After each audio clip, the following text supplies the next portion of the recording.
بسم آبن ولدن منفس قدسن حدا أملاخ أمين فقران أحواتين أحاتين لمون مقصلتا نايت معلتاوي نمبوزل لنا مزقبة هايمانوت كاب قصري كلتميتن سوسان شومنتن كساب كلتميتن سبعان شومنتن كنا نببنا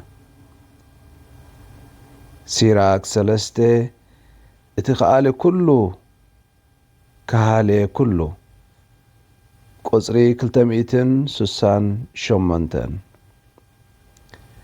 انكاب كله نملوكو زوهاب قصلات مغلصي اب صلوت ሃይማኖት ተጠቂሱ ዘሎ እቲ ናይ ኣምላኽ ከኣለ ኩልነት እዩ ነዚ ናይ ኣምላኽ ክእለት ምእማን ኣብ ህይወትና ፍሉይ ጽልዋ ዘሎ እዩ ክእለቱ ንኹሉ ዘጠቃልል እዩ ምኽንያቱ ከዓ እቲ ንኹሉ ነገር ዝፈጠረ እግዚአብሔር ንኹሉ ዝመርሕን ንኹሉ ዝፍጽምን ንሱ ባዕሉ እዩ እግዚአብሔር አቦና ብምዃኑ ምስጢራዊ እውን ስለ ዝኾነ ብእምነት ጥራሕ እዩ ክረአን ክልለን ዝከኣል ኣብቲ ድኻምነት ዝረአየሉ ፍጹም ኮይኑ ብምርካቡ ናይ እግዚአብሔር ክእለት ፍቕሪ ዝዓዘዞ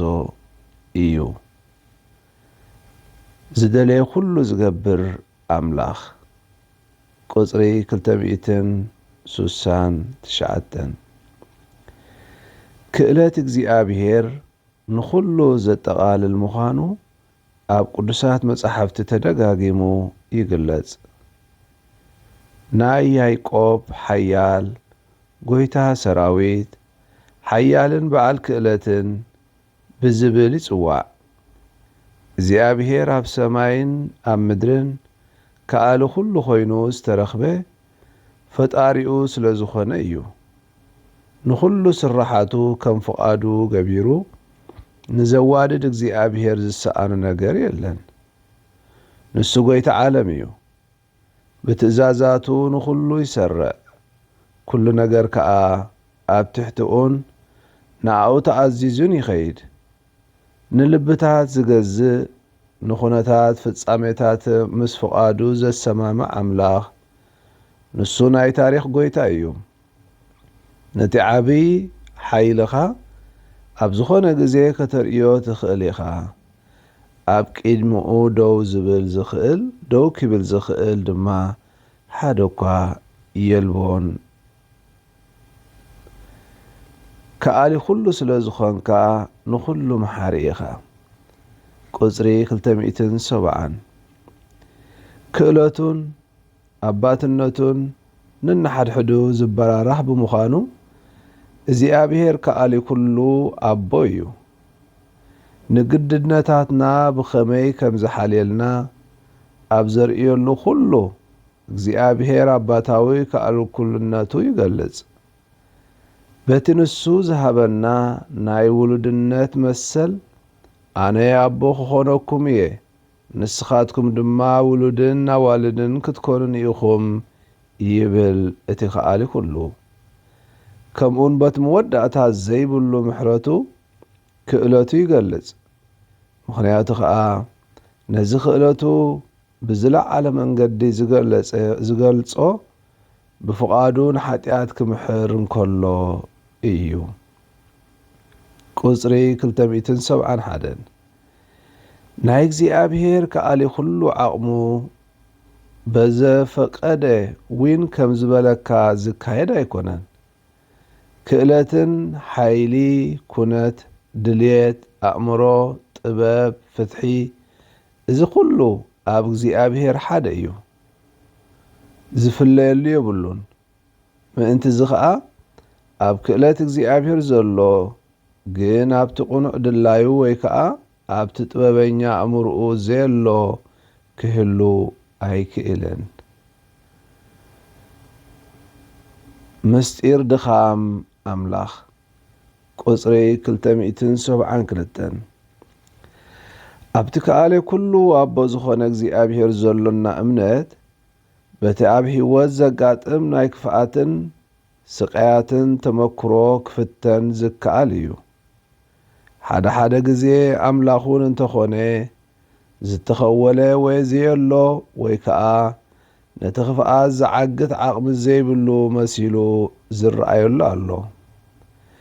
እንተኾነ እግዚኣብሔር ኣቦ ነቲ ብኣብኡ ገቢሩ ንኽፍኣት ዝሰዓረሉ ወዱ ብፍቓዱ ብዝተቐበሎ ውርደትን ትንሣኤን ገቢሩ ብምስጢራዊ መንገዲ ነቲ ከኣለ ኩሉ ስልጣኑ ሓይሉ ክገልጾ ይርከብ። እቲ ዝተሰቕለ ክርስቶስ እምበኣር ሓይሊ ኣምላኽ እዩ፣ ጥበብ ኣምላኽ እዩ።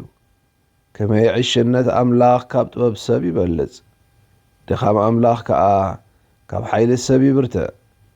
ብናይ ክርስቶስ ትንሣኤን ክብርን ገቢሩ ከዓ እግዚኣብሔር ኣቦ ንኣና ነቶም ንኣምን ክስፈር ዘይከኣል ዕብየት ክእለቱ ኣርኣየና።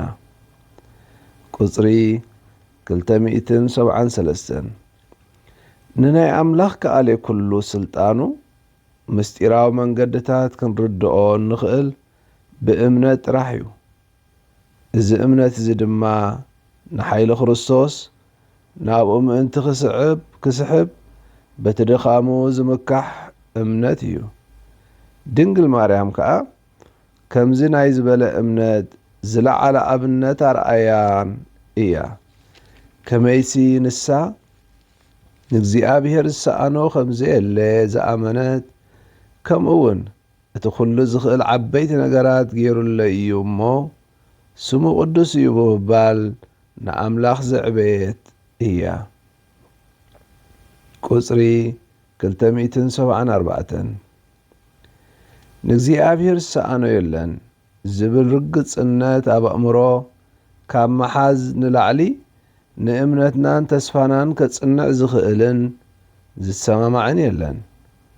ኣእምሮ ሓደ ግዜ ንናይ እግዚኣብሔር ናይ ከኣለ ኩሉ ስልጣኑ መሰረተ ሓሳብ ምስ ተቐበሎ ድሕሪኡ ነቲ ኩሉ ኣብ ጸሎት ሃይማኖት ክንኣምኖ ዝቐርበልና ወላ ፈጺሙ ልዕሊ ባህርያዊ ሕጊ ተፈጥሮ ኮይኑ ዓብይን ዘደንቕን ነገራት እውን እንተኾነ ብቐሊሉን ብዘይ ጥርጥርን ንምቕባሉ ኣየጸግምን እዩ። ብሓጺሩ ቁጽሪ 275 ምስ ኢዮብ ጻድቕ ኮይንና ንኹሉ ከም እትኽእልን ነቲ ዝመደብካዮ ካብ ምግባር ዝኽልክለካ ከምዘየለን ሕጂ ፈለጥኩ እናበልና ንእመን። ቁጽሪ 276 ንኣምላኽ ዝሰኣነ ነገር ፈጺሙ የለን ኣብ ዝብል እምነት ጸኒዓ ንናይ ቅዱሳን መጻሕፍቲ ምስክርነት እምንቲ ብምዃን ቤተ ክርስቲያን ናብቲ ከኣለ ኩሉን ዘለዓለማውን ኣምላኽ ጸሎታ ትዕርግ። ቁጽሪ 277 እግዚኣብሔር ነቲ ከኣለ ኩሉ ስልጣኑ ዘርእየሉ ድማ ንኣና ካብ ኃጢኣትና መሊሱ ብጸጋኡ ናብ ዕርክነቱ ኣብ ዘእትወና እዩ። ኦ እግዚኣብሔር ልዕሊ ኩሉ ብምሕረትካ ብይቕሬታኻ ኒኻ ከኣለ ኩሉ ስልጣንካ እትገልጽ። ቁጽሪ 278 ፍቕሪ እግዚኣብሔር ከኣለ ኩሉ ምዃኑ ዘይንኣምን እንተኾይንና እግዚኣብሔር ኣቦ ክፈጥረና ከም ዝኸኣለ ወልዲ እውን ከድሕነና ከም ዝተረኽበ መንፈስ ቅዱስ ከዓ ከም ዝቕድሰና ከመይ ኢልና ክንቅበሎ ንኽእል? ፍቁራን ኣሕዋተይን ኣሓተይን ሎሚ ዘንበብናዮ ክፍሊ መዝገበ ሃይማኖት ከኣለ ኩልነት ኣምላኽ ዝገልጽ እዩ።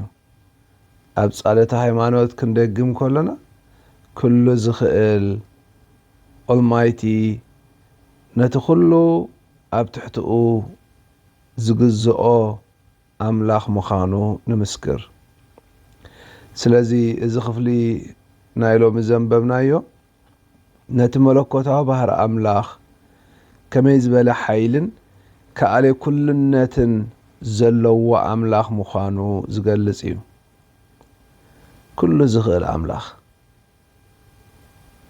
ኣብ ጸሎት ሃይማኖት ከም ዝበልናዮ ካብ ኩሎም ባህርያት ኣምላኽ ኩሉ ዝኽእል ዝብል ጥራዩ ተጠቂሙ ዘሎ።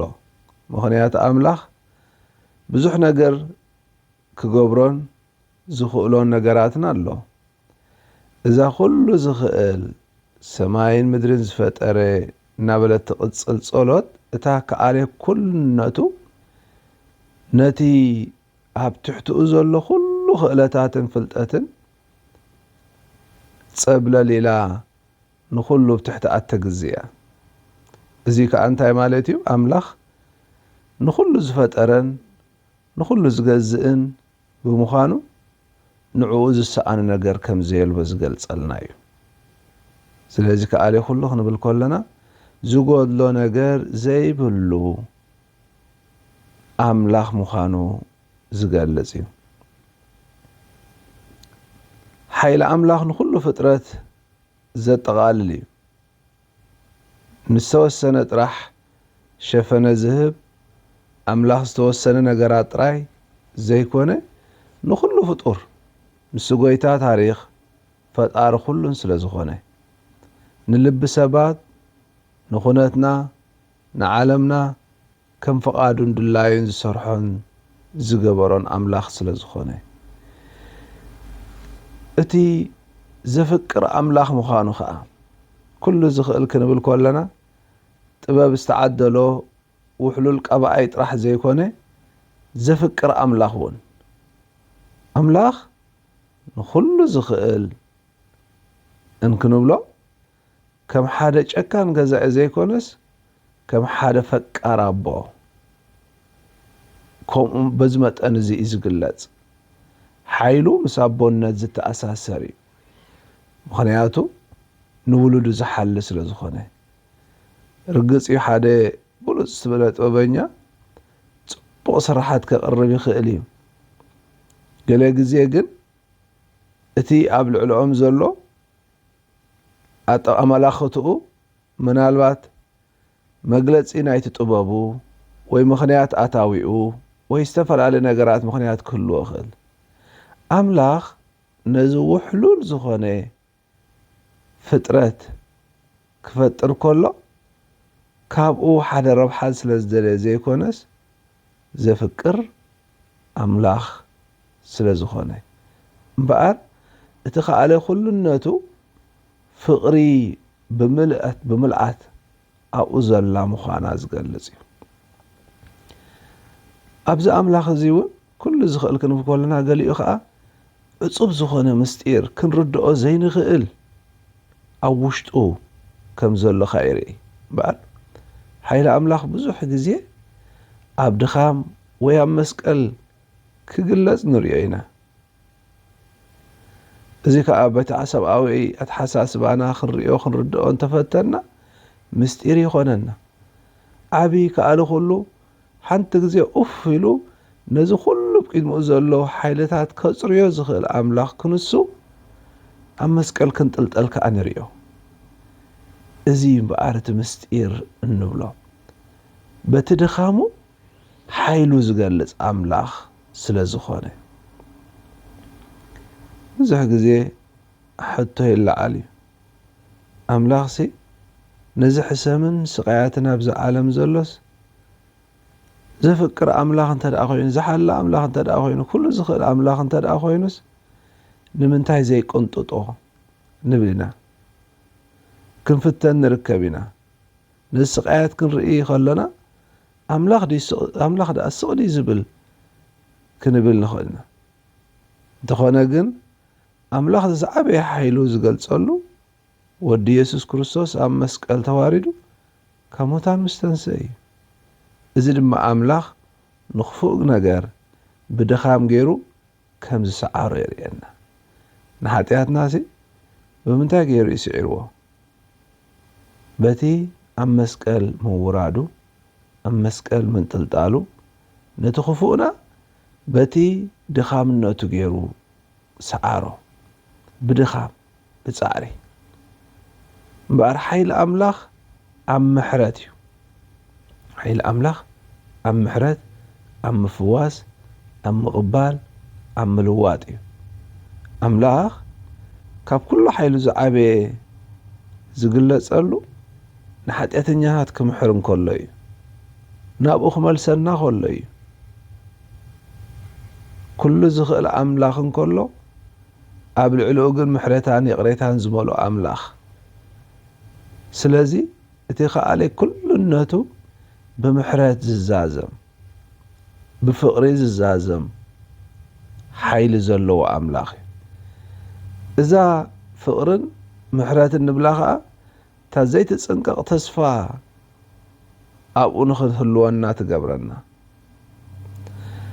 ኣምላኽ እምበኣር ኩሉ ዝኽእል ምዃኑ ምእማን ንኹሉ እቲ ቤተ ክርስቲያን እትምህረና ምስጢራት ንኹሉ ተቐቢልካ መሰረትካ ምዃኑ ተቐቢልካ ምእማን እዩ ስለዚ እታ እምነትን ተስፋን ንብላ ዘሎና ንዕኡ ከኣለ ኩልነቱ ብዝተኣመናሉ ነቲ ንሱ ዝብለና ክንገብር ከዓ ንዕደም ማለት እዩ ኣብዚ ህያው ኣብነት ናብዚ ናይ ሎሚ ንባብና ዝወሰደ ናይ ቅድስት ድንግል ማርያም እዩ ድንግል ማርያም ካብ ኣብነት ይወስዳ ሎሚ ንሳ ንኣምላኽ ሰኣነ የልቦን ኢላ እኒኹ ባርያ እግዚኣብሔር ከምቲ ዝበልካኒ ይኹነለይ ብምባል ነቲ ዓበይቲ ነገራት ንሳ ግን ሕራይ እኒኹ ባርያ እግዚኣብሔር ከምቲ ዝበልካኒ ይኹነለይ እናበለት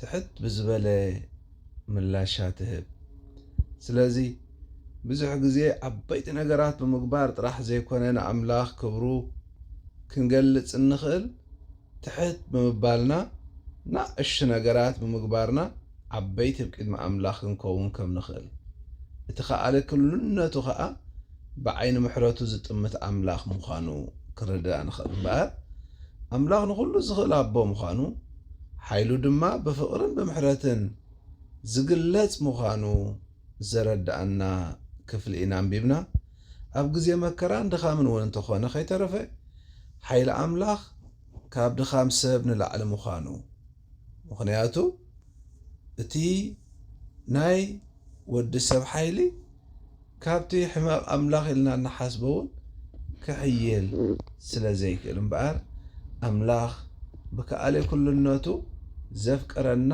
ኣምላኽ ሎሚ እውን ኣብ እምነትና ጸኒዕና ንጓዓዘሉ ጸጋ ይዓድለና ንኹላኹም እግዚኣብሔር ይባርኽኩም ስብሃት ንኣብን ንወልድን መንፈስ ቅዱስን ይኹን ጥንቲ ከም ዝነበረ እጂ ኸዓ ንወትሩ ንዘለዓለም ዓለም ኣሜን በስመ አብ ወወልድ መንፈስ ቅዱስ ሓደ ኣምላኽ ኣሜን